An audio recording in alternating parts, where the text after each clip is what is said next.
Morning, everyone. We'll get started in about a minute. Thank you for joining us.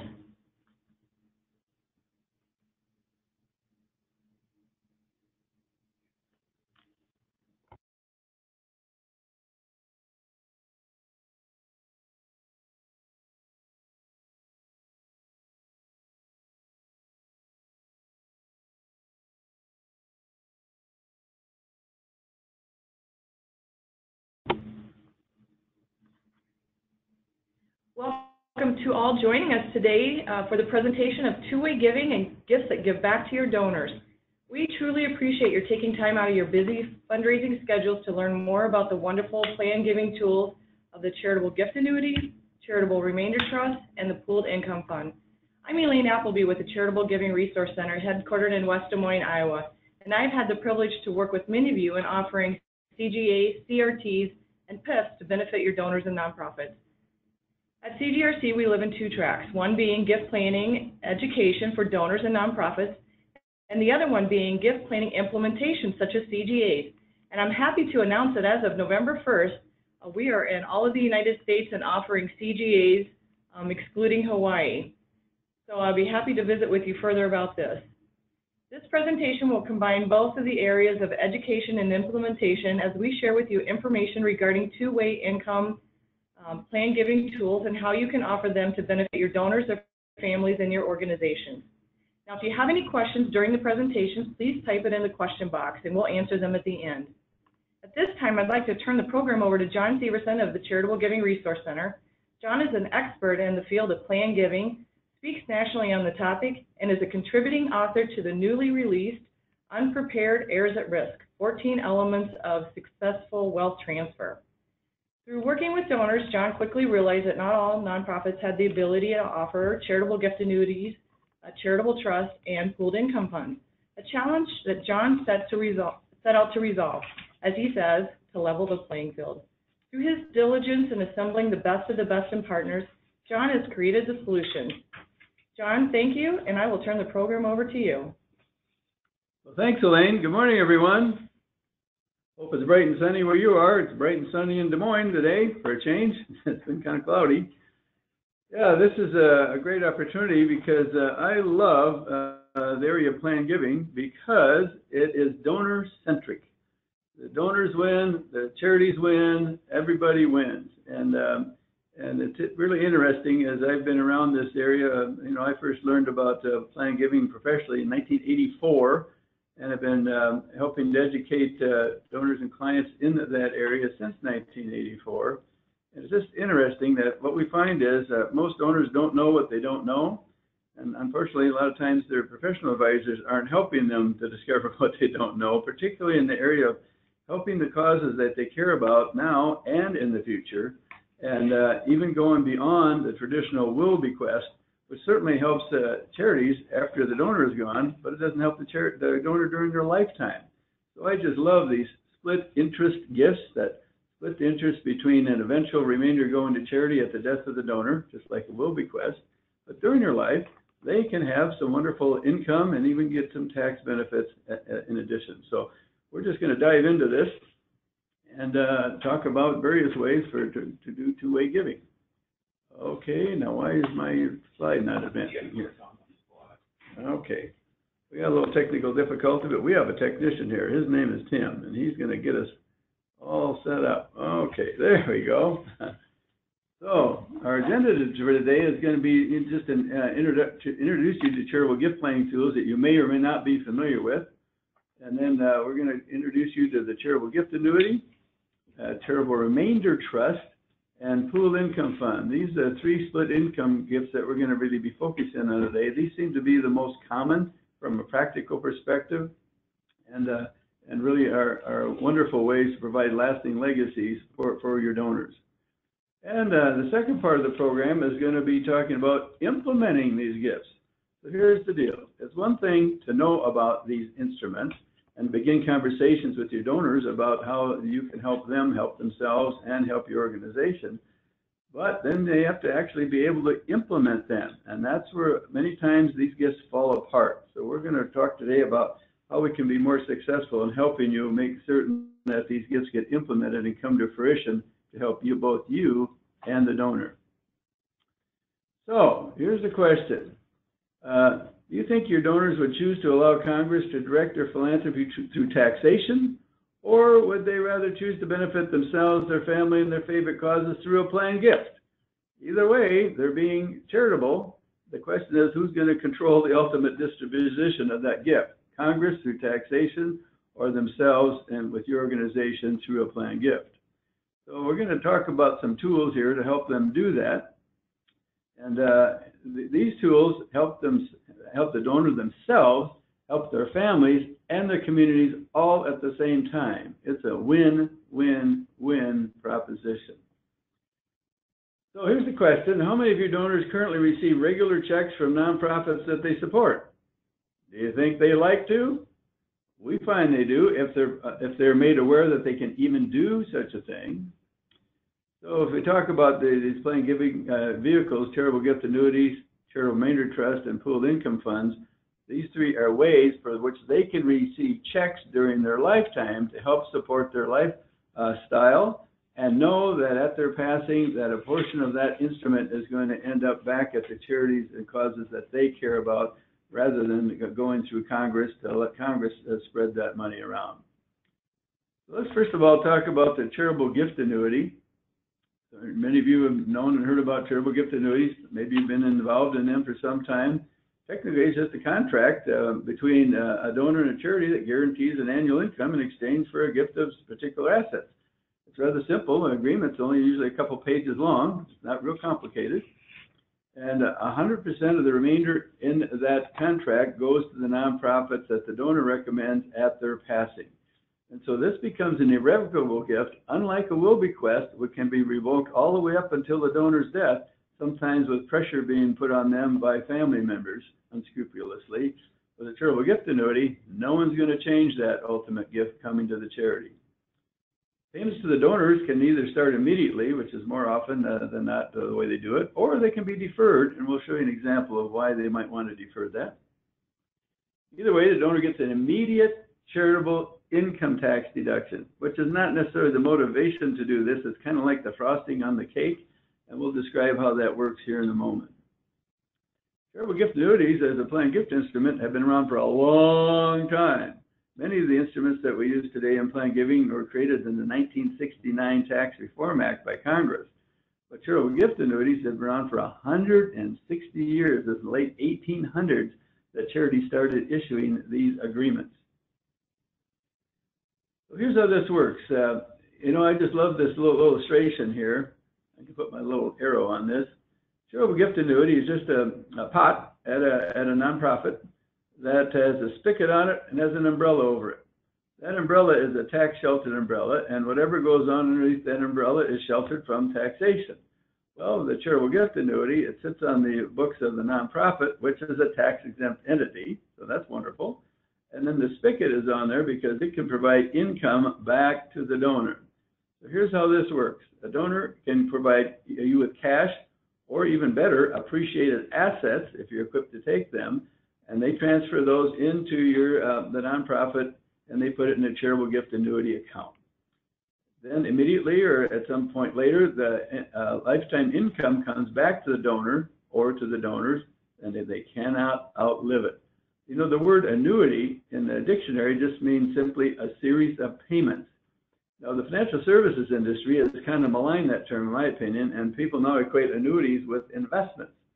Technically, annuity is not an investment. It's just a series of income streams. In fact, your Social Security benefit, if you're drawing Social Security, that's an annuity. Your pension benefit is an annuity. It's a series of payments. In this case, a charitable annuity provides a series of payments back to the donor for their lifetime. They cannot outlive it. Then at their passing, 100% of whatever's left in that particular account transfers directly to the charity at death and cannot be contested by any disgruntled heirs. So for the donor, they receive a fixed lifetime income. And I've underlined the word fixed there. The amount they receive will not change based on market conditions, based on interest rates, based on inflation. It is fixed in cement from a dollar value perspective. Tax benefits, of course, they do receive a charitable income tax deduction for the present value of that future gift going to charity at their, based on their particular age and based on government interest rates that change on an occasional basis. And we'll show you an example of that in a little bit. If the donor is passing, 100% of whatever is in that account is paid to the charity outside of the donor's taxable estate if they're in an estate tax situation.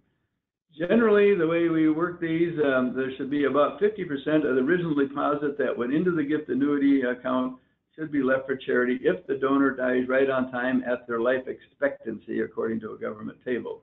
If they die later, the charity may get less. If they die sooner than their life expectancy, the charity may get more.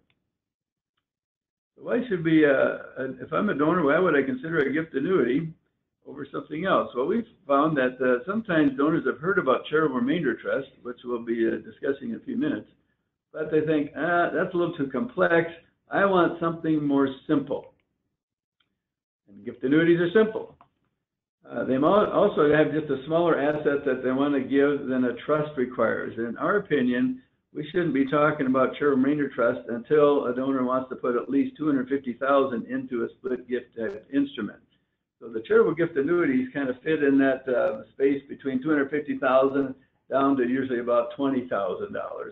And that's usually the minimum for these things. So think about $20,000 to $250,000, which encompasses a lot of people's giving habits. Donors might also like a higher income than they're receiving from other fixed income investments. If you're dealing with donors who are in their 60s, 70s, 80s, or 90s, you know, if you're having dinner with them, one of the things they'll complain about is, boy, the interest rate on my investments or my bank deposits are just awful. They're not like they used to be back in the 80s. Back in the 80s, you know, we were at 8, 9, 10% interest rates. Today, we're getting less than 1% up to maybe 2%. And that affects people on fixed incomes. And so a gift annuity is a wonderful device to help them improve that, as we'll show here in a little bit. And additionally, a gift annuity can be for someone other than the donor themselves. Maybe we have a mother-in-law that's really short of income because they didn't do much planning when Grandpa was alive, and now he's passed away, and the mother-in-law could really use some assistance. Well, you could just start sending her checks every month if you wanted to, or you could place some, deposit some assets into a gift annuity, and then the annuity payments would go to the mother-in-law. But you, as the donor, would get the charitable income tax deduction for that. It's a pretty interesting way to help people that are either need or maybe have a valued employee. We've known of folks that have had housekeepers that have worked for their family for 20 years, but they never really set up a retirement plan for the housekeeper. So as they near retirement, the donor would put some money into a charitable gift annuity and pay that out to the valued housekeeper for the rest of their life. Interesting ways that you can use gift annuities to help others other than yourself. So here's kind of an average charitable gift annuity donor profile that was provided to us by the American Council on Gift Annuities. They did a big survey back in 2013 of charitable gift annuitants. They found the average age of a charitable gift annuitant is about 79. We find people are usually interested in them anytime between age 60 and age 90. But particularly as people get into retirement or close to it, they're more interested. It's really not for younger folks. About 57% are females and about 43% are males, probably reflecting kind of life expectancies. 70% of gift annuities are for single life, for one person receiving the income. 30% are for joint lives, and those joint lives could either be joint lives concurrently, or I'm going to receive an income for my life, then I'm going to pass it to my sister after my life is over. That's consecutively. But with a gift annuity, the rules are you can only have 2 lives. You can't have 3 or 4. 88% of all gift annuities are immediate annuities. The income starts immediately the next quarter after the deposit is made into the annuity. So that means 12% are deferred. So what kind of assets could be used to fund a charitable gift annuity? Well, the most common, of course, is cash. And often that cash is coming out of a matured certificate of deposit that's earning, 1 or 2%, or it's coming out of a savings account earning less than 0.5%. or sometimes it's cash that's come in a small inheritance. So cash works just fine, but we can also use appreciated securities. Stocks, bonds, mutual funds can be deposited with a charity to be turned into cash into their gift annuity pool. We can also use real estate if you're equipped to accept it, and if you're not, we have a solution for that. And other assets such as commodities. Here in the Midwest, Des Moines is kind of in the middle of the Corn Belt, and we have numerous farmers that are funding gift annuities with corn. There's some real advantages to do that. You might also fund a gift annuity if you're equipped to do it with closely held stock of a closely held business, not publicly traded stock. Most nonprofits are not equipped, nor do they want to be equipped to take closely held stock to fund a gift annuity, but we have a solution for that. It's really a wonderful benefit for a business owner that's retiring. Okay, so you might ask, who determines that annual rate of payment of the annuity of a payment that's going to go out to the donor? Well, the rate of payment is established by the American Council on Gift Annuities, an independent decision-making body that meets a couple times a year. And they create this rate based on the age of the donor at the time of the gift. And the older the donor is when they make the deposit and start receiving payments, the larger the payments will be. It's all based on life expectancy. The payments can come to the donor quarterly, semi-annually, or annually, depending on how they want to set that up. Most do it quarterly. So here's an example of the current gift annuity rates. A full chart's available at the ACGA's website, acaweb.org. But you can just see here, if a person's age 65 and deposits money into a gift annuity today, they're going to start receiving a 4.7% payment rate. If they're 75, it'll be 5.8. If they're 85, it's 7.8. My mother-in-law is 88. She thinks 7.8 looks a lot better than the 1% she's getting on her bank deposits when she's trying to live off of that. Okay? And so this is where we can really be donor-centric to help our older donors improve their lifestyle, improve their income, and still make that planned gift that they've been afraid to make because they were afraid they might run out of money. With the gift annuity, they're going to get more income by far than they're getting off of their current investments, and it's going to last for their lifetime, even if they outlive the mortality tables till they're 115. So that's a pretty good thing. The methodology that the ACGA uses to create these rates is, first of all, they assume, and you need to know this as nonprofits, they assume that at their life expectancy of the donor, if they made the deposit when they're 65 and they die when they're 79, the ACGA expects that about half of the original deposit will be left in that account. Because with an annuity, in effect, we're kind of annuitizing or taking a little piece out of principal, some out of income, interest, and so on, and investment return. And so you need to make certain your board understands that if you write a $100,000 gift annuity today, if that person lives to their life expectancy, there'll be about a $50,000 planned gift coming in. Again, if they die sooner, there'll be more. If they die later, there'll be less. So the ACG also assumes that the investment allocation of the money held in hopefully a separate account for these gift annuities should be 40% in stocks or equities that are quite variable in their returns, 55% in fixed investments such as bonds, U.S. Treasuries, and so on, and about 5% in cash. So that's a pretty conservative investment mix from an investment portfolio perspective, but it's actually not ultra-conservative. In our world, I've advised a lot of clients to use a similar mix if they're older for their own personal investments, because the equities will provide some growth, but the fixed income is going to provide stability to the portfolio when the stock market starts gyrating in the wrong direction. Well, the ACG is also assuming the current blended gross yield off of an investment pool for CGAs is about 4.25%. Our firm is currently managing several pools that are closer to 6%, so you can do better than the 4.25, but all you have to do is get 4.25 to meet the ACGA's assumptions. Now, they also assume that the investment expenses themselves, not the admin expense, not the marketing expense, but the actual investment expense itself is borne by the pool. The charity doesn't pay for that, and that should not exceed 1%. And we're finding many nonprofits, they really don't know what their investment expenses are, and sometimes they're exceeding 2 or 3%, unfortunately, which deteriorates the viability of their pool. ACG also assumes that all the donors are female, 1 year younger than actual, with the annuity 2000 rates and projection scale AA. That's an actuarial assumption that they're making. They also assume that all payments are quarterly at the end of the period. So I'll just give you that idea as to, you know, how do they create that rate? You know, that's how they do it, good, better, and different. The tax benefits to the donor of a charitable gift annuity are quite interesting. On deposit, the donor receives a charitable partial income tax deduction based on the value of their gift and based on their age. And the donor might say, well, you know, if I give you money directly, if I give you $100,000, I'm going to deduct $100,000 on my taxable income on my Schedule A and my income tax return. Yes, but now we have your $100,000, you get nothing out of that. But in a charitable gift annuity, you're going to receive this income stream back for your life. So the government says, because you're getting some of that money back, you can't deduct the whole contribution. And that usually makes sense to the donor. So what's additionally pretty neat from the donor's perspective, however, that people miss, that the income that they receive out of the gift annuity is partially tax-free to them.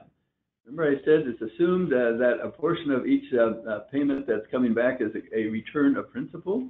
Well, under the annuity taxation rules of the IRS, those are tax-free. And so that's pretty cool compared to fully taxable income coming off of most dividend or interest-bearing investments.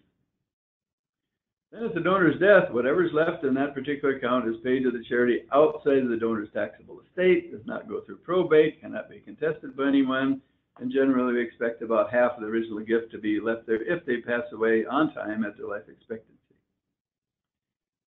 So let's just compare the advantages and disadvantages of a charitable gift annuity. This is not a panacea. This is not one size fits all.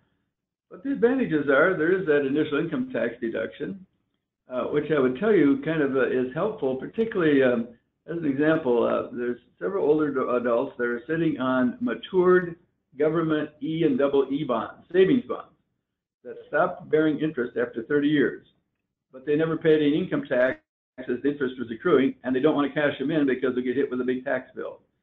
Well, if they cash those in the same year, take the money and put it into a gift annuity with your organization, their initial income tax deduction going into the gift annuity will more than likely offset most, if not all, of the taxation on the government bonds that they cashed in to fund the gift annuity. They just have to do it in the same tax year.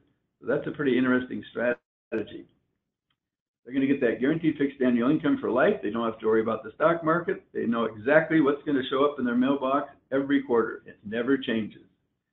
Partially tax-free income is a pretty cool thing. And at the same time, they're leaving a lasting impact in their community for the causes that they care about. Now, there are some disadvantages. We have one main one, and that is there is no flexibility to speak of with the gift annuity. They cannot change the income once it starts. They can't start and stop it.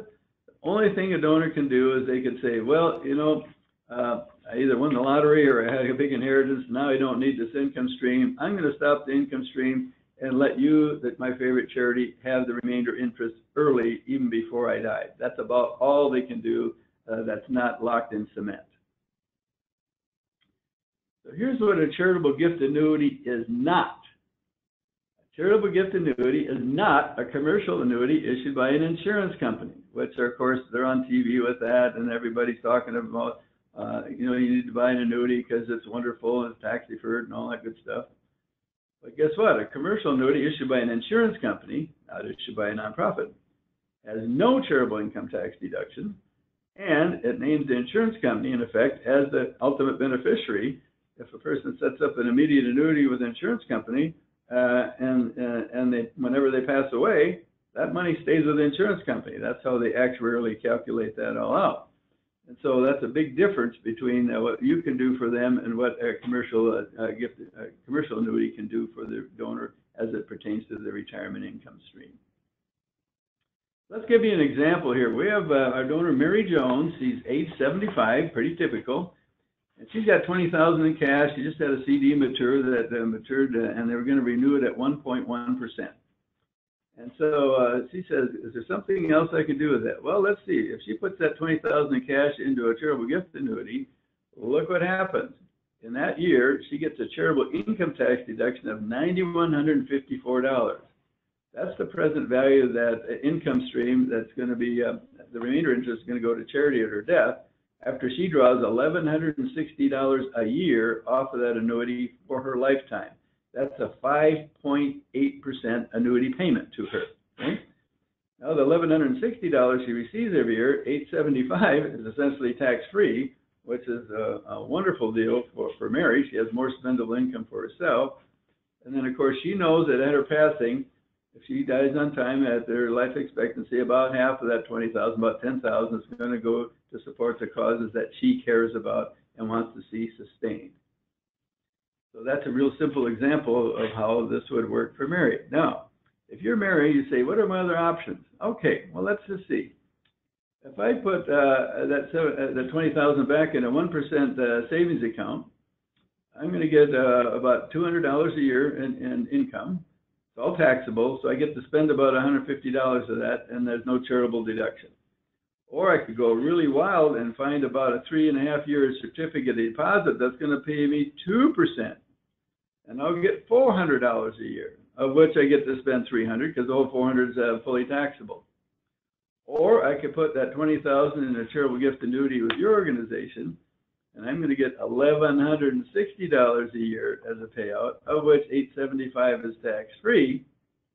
So I'm going to be able to spend $1,088 for myself and my family, and the first year I get a $9,100 income tax deduction to boot as frosting on the cake. It's kind of a no-brainer for Mary. Now, I would say, Mary, I don't want you to take all of your cash and put it in a gift annuity because you can't access the principal if you need it for a medical emergency. But if you're looking for an income-oriented tool to provide you an income stream, this is a wonderful device compared to what else is available to you. Now, Mary has a younger sister, Susan, 20 years younger. She was kind of the caboose in the family. And she said, she kind of was talking to Mary, she said, this sounds like a pretty good deal, but I don't really need the income right now. I'm still working. Well, Susan, you can take your $20,000, you could put that into a deferred payment gift annuity and defer those payments until you're 75, just like your sister. Let that build up, and when you do that, instead of a $9,100 income tax deduction, you're going to receive a $10,200 charitable income tax deduction this year when you make that deposit. And the reason for that is there's going to be more left over likely for charity because of the deferred payments. There's nothing coming out of that contract for 20 years. It just continues to grow. And so as a result, in 2037, Susan, when you're 75, you're going to get $1,900 a month, not a year, not $1,100 a year like your sister, of which $710 will be tax-free, and about $10,000 still going to go to charity at your passing. So this can be used. Deferred gift annuities are useful for younger folks.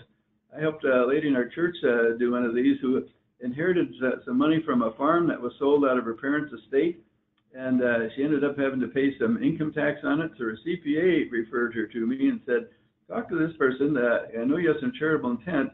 Maybe you can invest that in some charitable device, which she did, and she deferred the payments on that until later time, got a nice tax deduction this year to offset the taxation on her inheritance, and now she knows she's going to be receiving an extra pension from her charitable gift annuity, courtesy of her parents, down the line. So it was a good combination. So who can usually be the best candidates to benefit from a CGA? Well, we think generally individuals 55 years of age or older. This is not for younger people. Committed individuals that want to give something back to the nonprofits they care about, but are wanting to make certain they have security of income in their retirement. You know, many times if you're visiting with a donor about making a current gift, they might say, well, I'd like to do something for you, but I might need it later. I might need the money. I'm afraid I'm going to run out. This helps solve that problem. At the same time, they're making an irrevocable plan gift for your organization.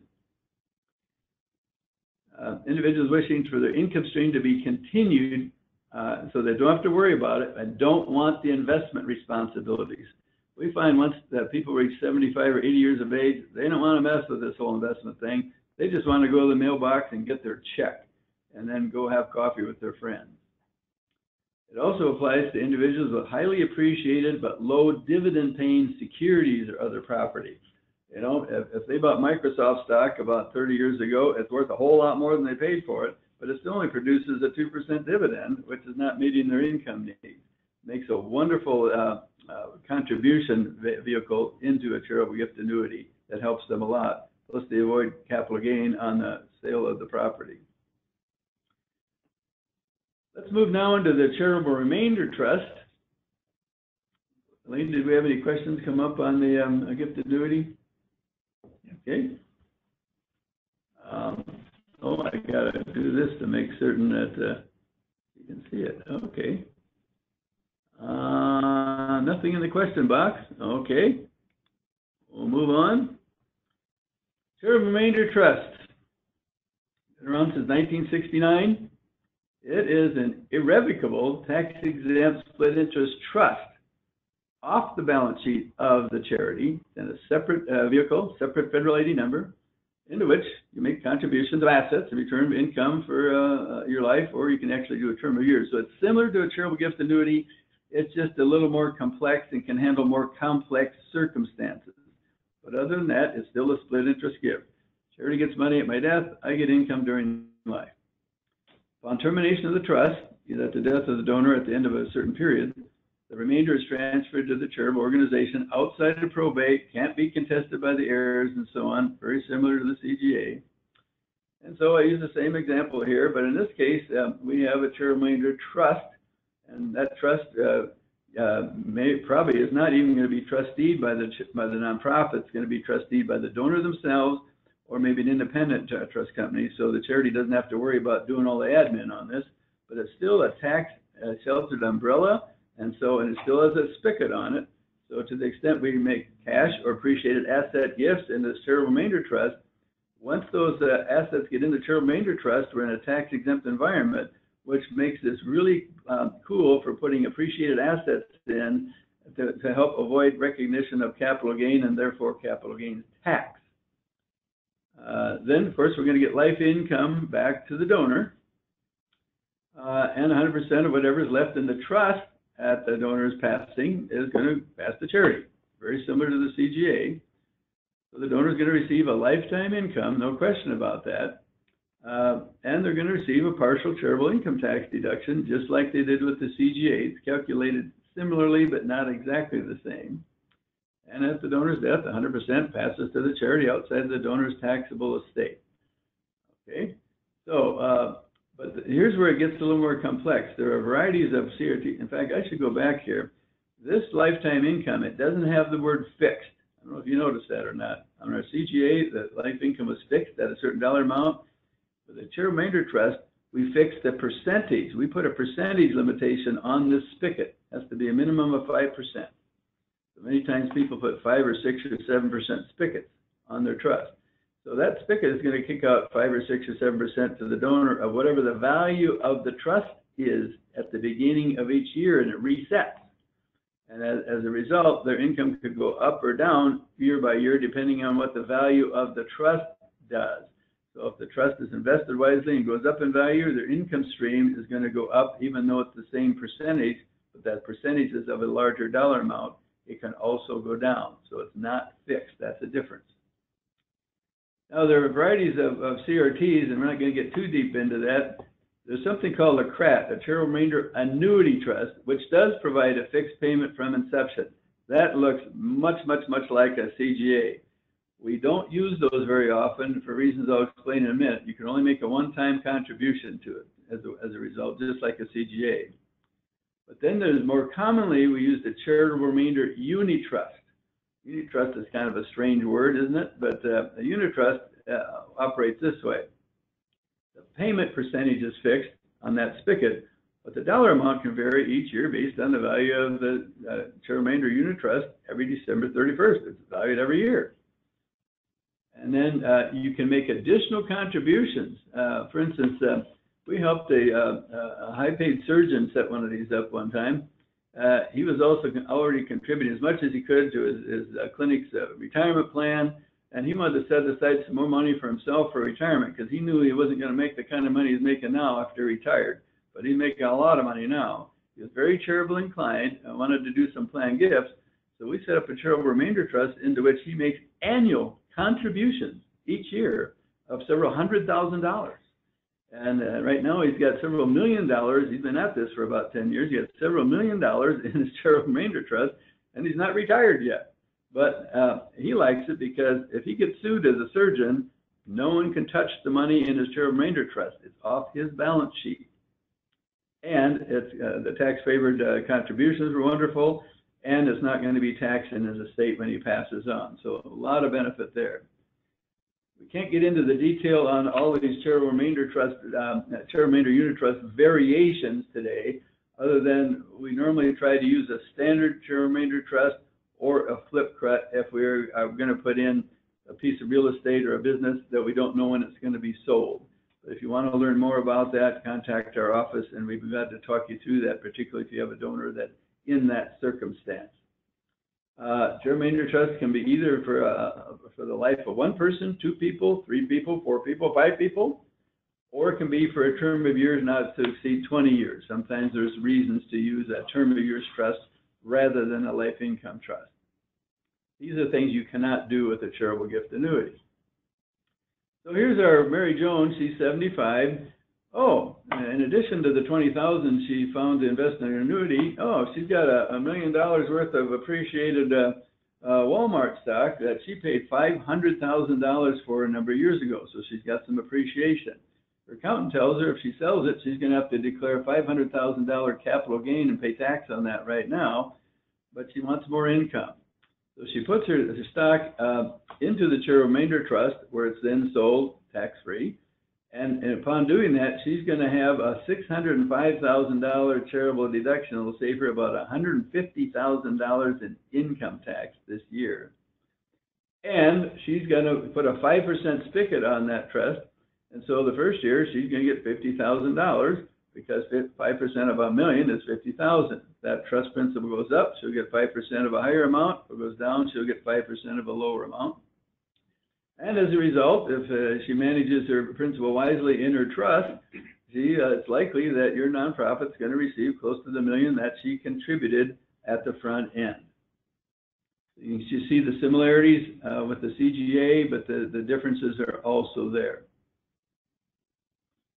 Let's see, do we want to see if we have any, before we go to pooled income funds, let's just see if we have any questions coming up here, Elaine, on the, okay, no questions. This is clear as mud, that's good, all right. So, pooled income funds, remember those? Real popular back in the late 70s, early 80s, by the mid-90s, not so much. Now they're kind of having a resurgence, so we thought we better educate you on pooled income funds again. I call a pooled income fund almost a hybrid between a charitable gift annuity and a charitable remainder trust. Like a charitable gift annuity, it is simply a contract between the donor and nonprofit. The donor does not set up a separate trust, it doesn't have a separate ID number. The nonprofit administers all of it.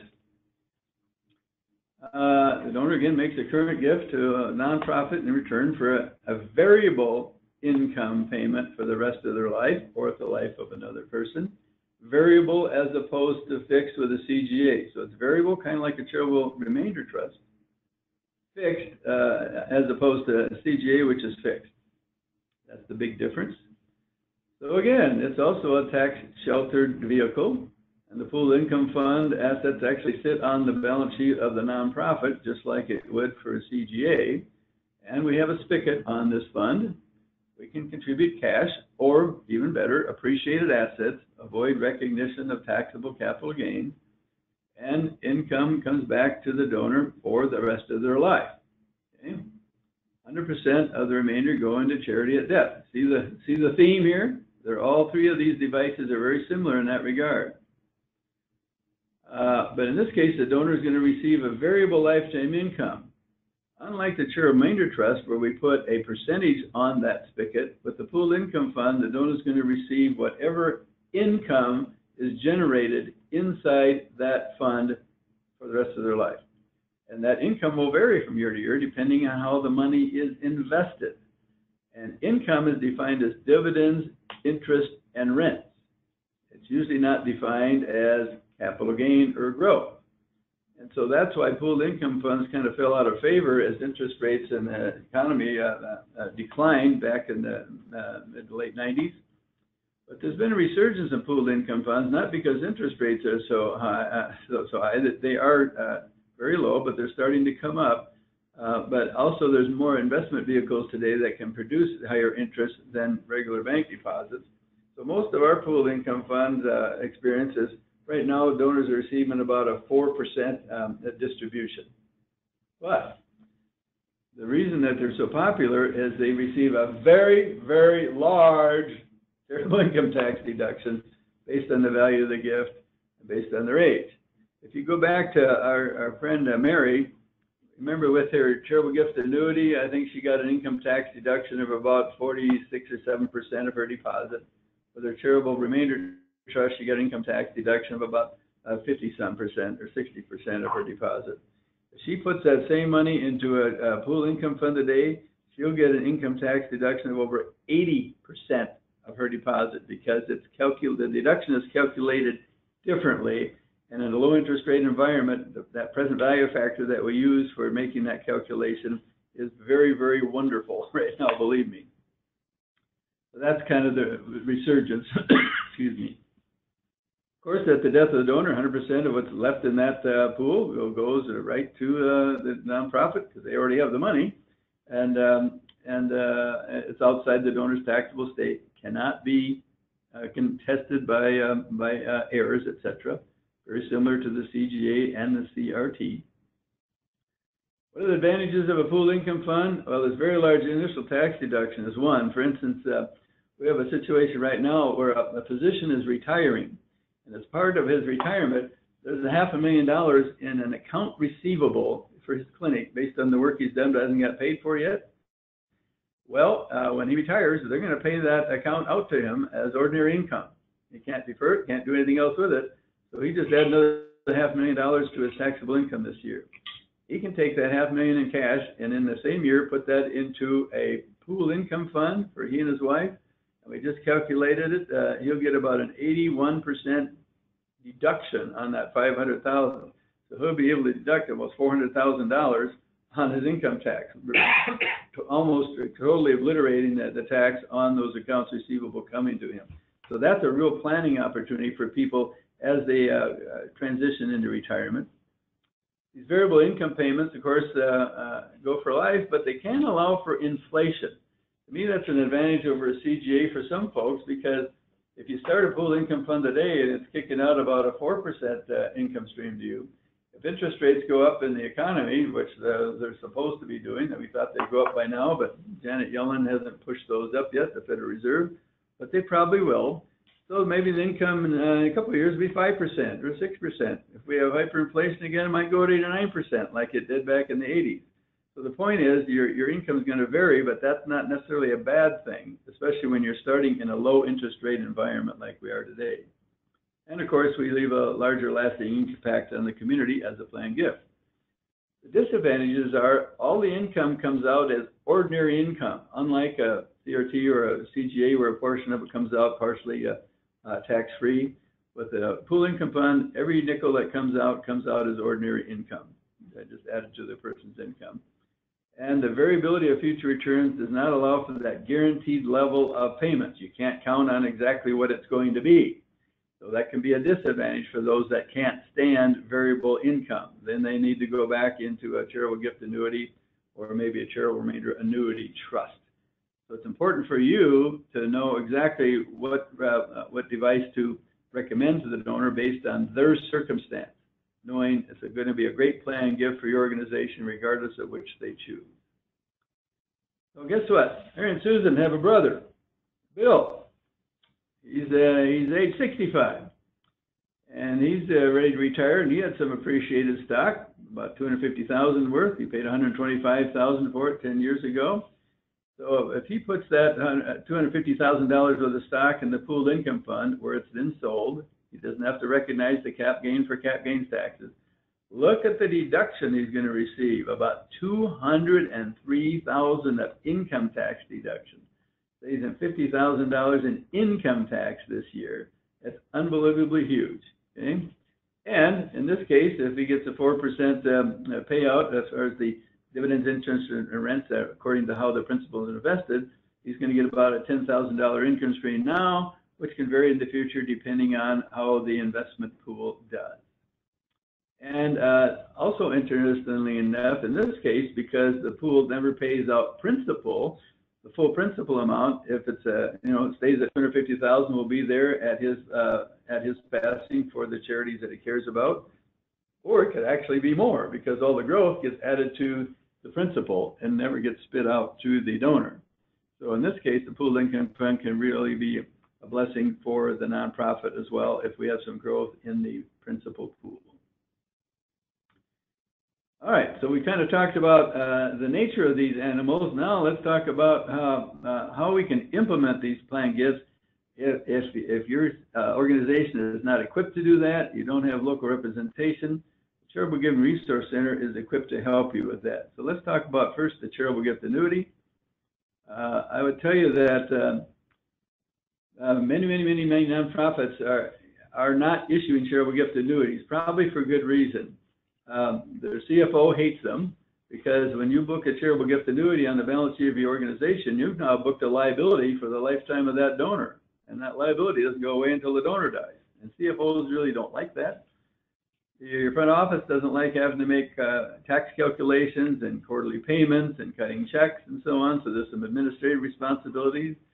And your investment committee doesn't like having to deal with a whole separate pool that's operated differently than an endowment from an investment perspective. So, and there's a bunch of risk with the CGA if you have a pool on your nonprofit's balance sheet.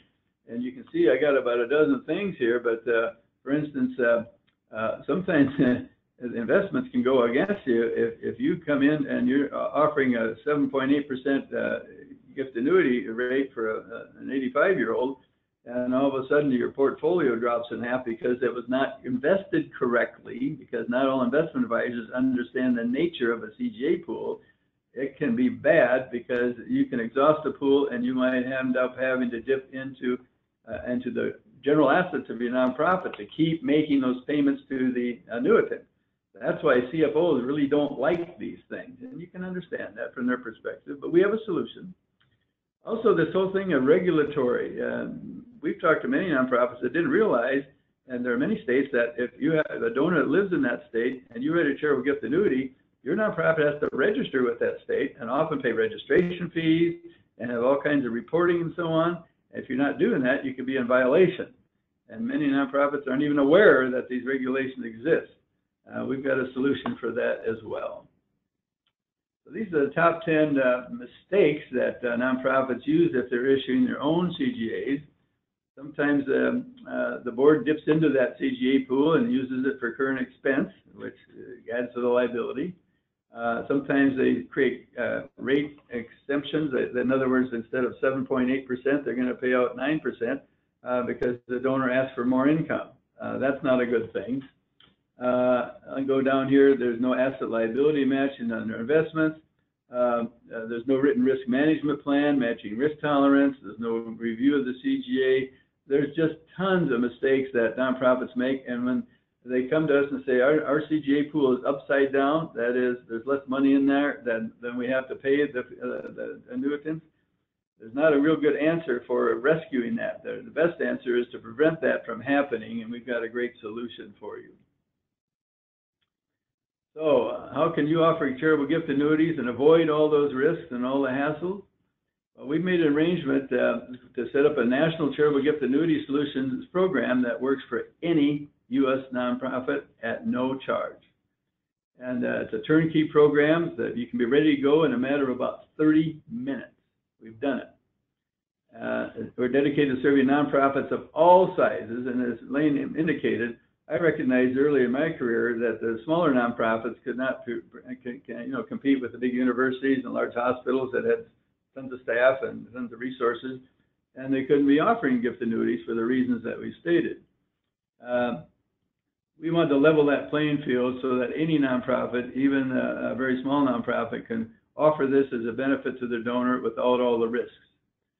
So we've created some strategic partnerships, as you'll see in a minute, that we offer these turnkey gift annuity programs in accordance with the American Council on Gift Annuity Standards. In fact, we researched all this with the ACGA before we ever brought it to the table.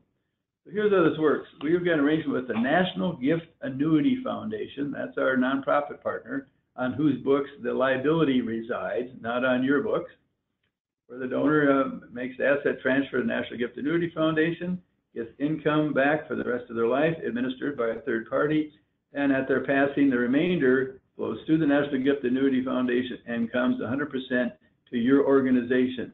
It's just as if you did all the work and you didn't have to do the work. You end up in the same spot at the death of the donor. National Gift Annuity Foundation is actually a DBA of the Decomai Foundation that specializes actually in turning risky assets and vehicles into charitable grants. It's operated by Brian Klontz, C-L-O-N-T-Z, who you probably know. He's on the speaking circuit a lot at nonprofit events for advisors and so on. And he does a great job of hosting these gift annuities and pooled income funds, as a matter of fact. The foundation itself offers CGAs based on donated liquid or illiquid assets. If you have a donor that comes to you and says, I've got farmland, I've got a piece of machinery, I've got a boat, I've got something I want to turn into income stream, we can handle that through the National Gift Annuity Foundation. You don't have to turn it away. And the total unrestricted assets which back up these annuity payments is over $115 million. In fact, sometimes annuitants will say, well, you know, your nonprofit's pretty small. What if you go broke? You know, then my annuity payments stop. That would be correct. In this case, we've got the unrestricted resources to back up those payments, which is a real benefit for the donor. Okay, so the minimum donation for this program is $20,000, and the minimum age is 55. There's no contract required with you, the referring charity. You're not committing to anything. It's not like you have to do 100 of these.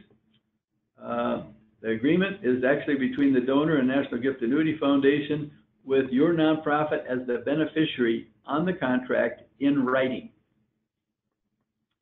And you also retain the relationship with the donor. National Gift Annuity Foundation is not going to be approaching the donor to make additional gifts.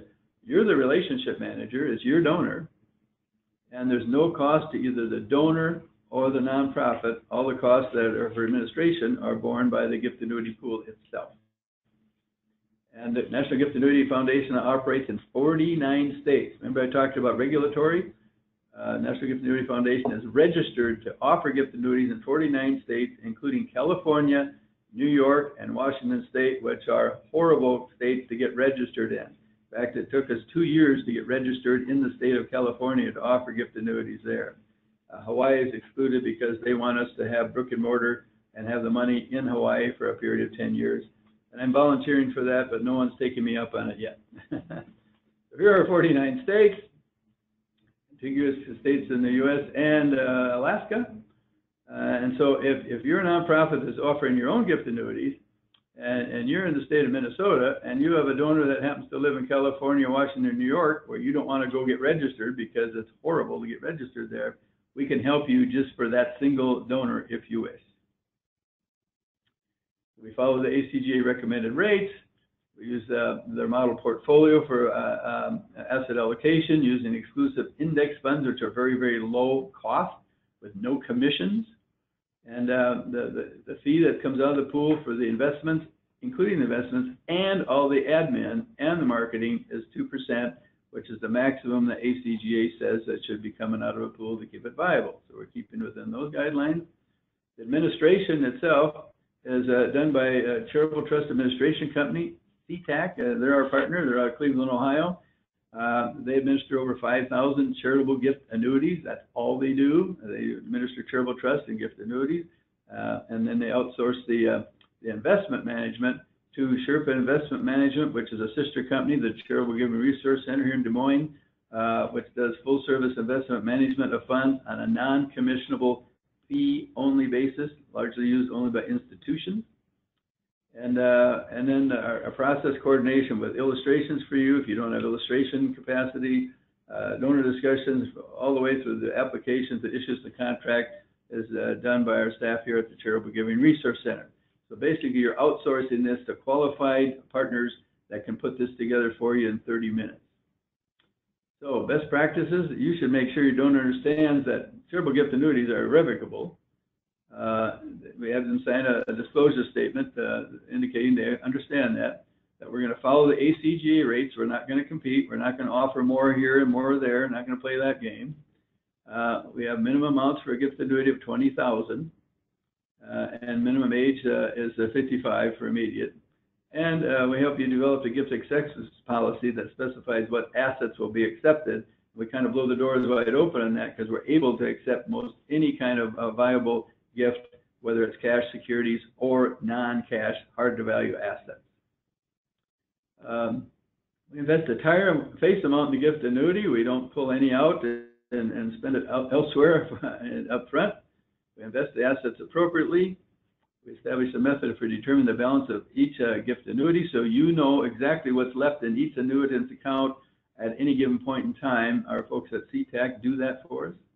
We develop a good working relationship with your finance and admin staff because they don't have to do all this work. All they do is wait for that donor to pass away and the check to come into your organization.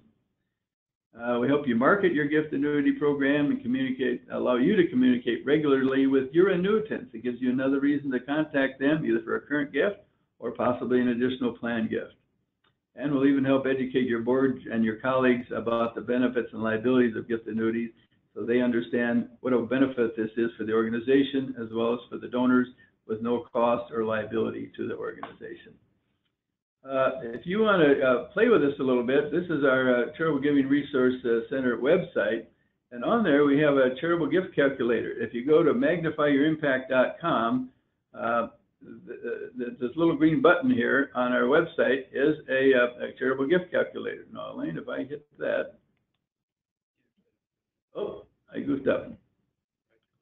Now what do I need to do here? Go back. How do I go back? Okay. All right. Sorry. I need to go here, right? Yeah, I'm not technologically astute, but I have people here that are, okay, there's our website. And there we click on this charitable gift calculator.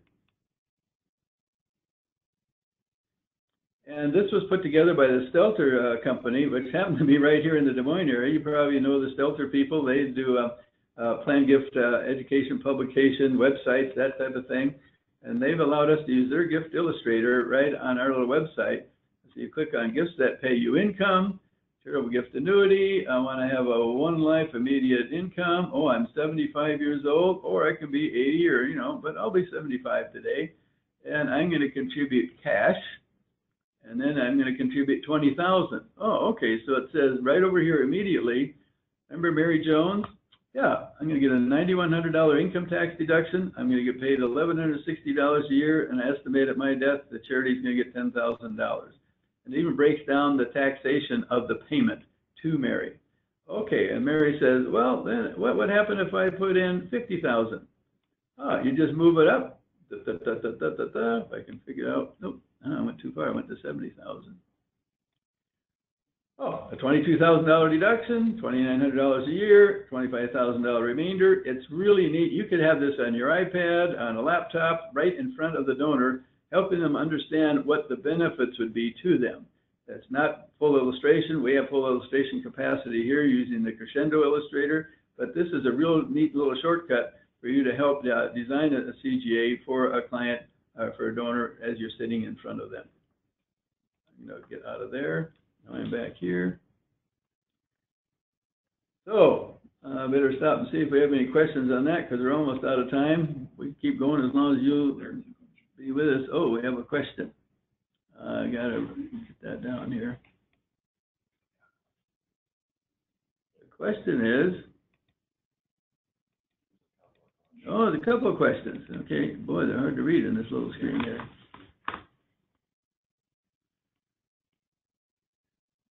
Elaine, can you see that? Well, I know Kathy was asking about offering CGAs in New York, and Kathy, yes, I am going to be reaching out to you. That's just a new occurrence. About 2 weeks ago. Yep, we've had, Kathy and I have had conversations regarding New York CGAs, and that is a new offering, and so I will be connecting with you. Also, we will be recording this webinar so that you can review it later. We will send out a link after this webinar, so you will have that. It's also going to be on our webpage, so you can click under CGAs, and there will be a link to the recording of that. Now we're having trouble getting to read the questions here. I'm sorry about that. It is, please tell us a little bit more. I think that's the charitable remainder unit trust. Oh, okay. All right. About the the Flipkart. Oh, how would you use the Flipkart for work for real estate? Just did one. So the Flipkart, you set up a charitable remainder trust. That's an income-only trust until we flip it to a standard trust. For the standard trust, you can pay income out of earnings, principal, investments, and so on. With a net income trust, you can only pay out the net income, dividend, interest, and rent. So you're putting in a piece of real estate. That might be bare land, might be development property, and you don't know when it's going to sell. You put it into a net income charitable remainder unit trust that then flips to a standard trust when the property is sold. It might be a year or two from now, but in the interim, you don't have any obligation to pay out any income to the donor because you haven't created any, quote, income, unquote, with the property that's in the trust. And as a result, then there's no risk to the trust until we don't have to pay out anything until the property is sold. Now we have cash to invest from which we can pay out the income to the donor. So that's really common to use for hard to value assets. We've used it for the sale of closely held business interest. It's usually not used if you're going to contribute, securities or something that can be turned to cash the next day. But when you have a strange asset that you're not sure when it's going to be sold, but you want to make the contribution this year to get the contribution deduction, that's when we'd use a flip trust. They've only been around for about 15 years. That hasn't been around since the '69 Act. So hope that helps you. Okay, the next question, was that the only question? Yeah, I think we've answered all the rest of them. Okay, good. Well, as we wind up,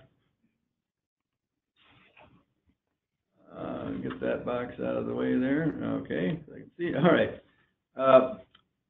You might say, well, how do I set up a charitable remainder trust? Well, son of a gun, we have, okay, now it's not advancing here. Oh, here we go. Here's the challenge. Most nonprofits don't have the financial, legal, technical guys in-house to help the donor properly implement these trusts.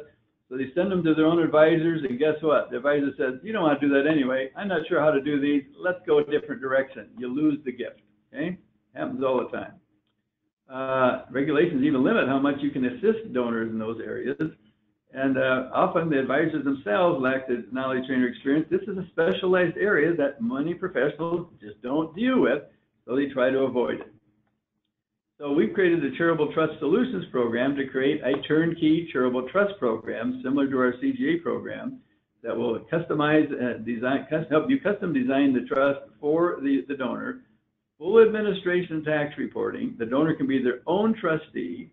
We do all the work for them, and we do all the illustrations and so on in-house, and we do all the asset management and provide all the legal drafting to get it done. It is truly turnkey. So hope that helps. You should never shy away from a charitable remainder trust anymore because you don't have enough of the technical support to put it in place for the donor. And the same would be true for the pooled income fund. You probably don't want to have your own pooled income fund because then you've got all the liability just like a CGA because it's on your balance sheet. And we can provide that and for all 50 states. If you have a donor in Hawaii, we can actually do a pooled income fund for you that your organization is going to be the beneficiary of, and even in Hawaii, because they don't have regulations on pooled income funds there. So how can you secure your nonprofit's future through planned gift implementation? Well, you come to the right place. Charitable Giving Resource Center is here to help you do that. We help leading charities double the results of their planned giving efforts with limited investment of time and money on their part. So when's the best time to build your endowment through planned gifts? If you didn't do it 20 years ago, I think now is the time. So we'd always like to hear from you. What's the best thing you heard today? If you want to submit that to either in the question box or to Elaine via an email, Elaine, what would be the best email address to send those to you? Oh, there it is. How about Elaine at magnifyyouриmpact.com, Appleby@magnifyyourimpact.com, or you can send them to me, Jay Severson at magnifyyourimpact.com, or call us at 515-277-4050. We'd love to talk to you. So that's going to wrap us up for the day. Again, this has all been recorded, and we'll send out the link to those that participated. If you want to watch it again or show some of your colleagues the information received, we'd really appreciate your feedback to see if these informational webinars are meeting your needs. Enjoy your day. Bye now.